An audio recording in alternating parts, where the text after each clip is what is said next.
The Elves and the Shoemaker. A shoemaker, by no fault of his own, had become so poor that at last he had nothing left but leather for one pair of shoes.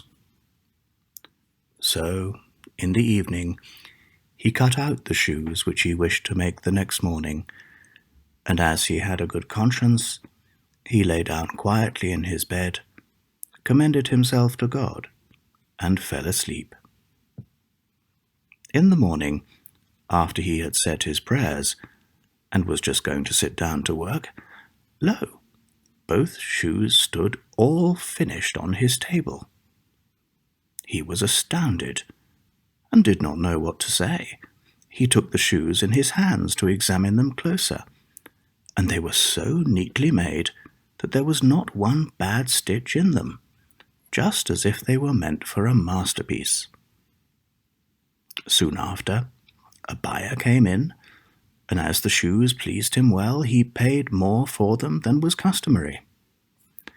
And with the money, the shoemaker was able to purchase leather for 2 pairs of shoes. He cut them out at night, and next morning was about to set to work with fresh courage.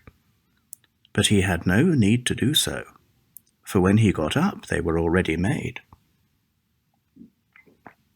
And buyers also were not wanting, who gave him money enough to buy leather for 4 pairs of shoes. The following morning, too, he found the 4 pairs made, and so it went on constantly.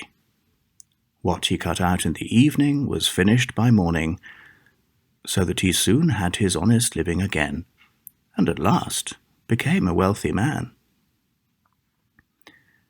Now it befell that one evening not long before Christmas, when the man had been cutting out, he said to his wife before going to bed, "What think you, if we were to stay up tonight to see who it is that lends us this helping hand?"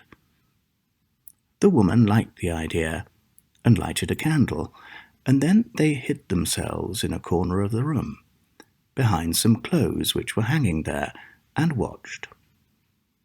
When it was midnight, 2 pretty, tiny, naked little men came, sat down by the shoemaker's table, took all the work which was cut out before them, and began to stitch, sew, and hammer so skilfully and so quickly with their little fingers that the shoemaker could not turn away his eyes for astonishment.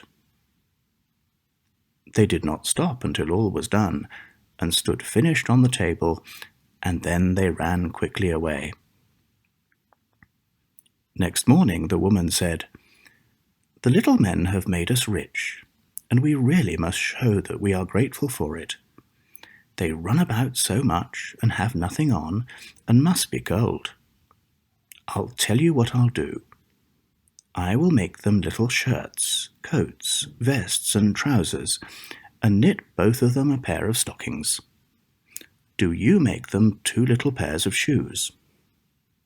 The man said, "I shall be very glad to do it." And one night, when everything was ready, they laid their presents, instead of the cut-out work, all together on the table, and then concealed themselves to see how the little men would behave. At midnight they came bounding in, and wanted to get to work at once.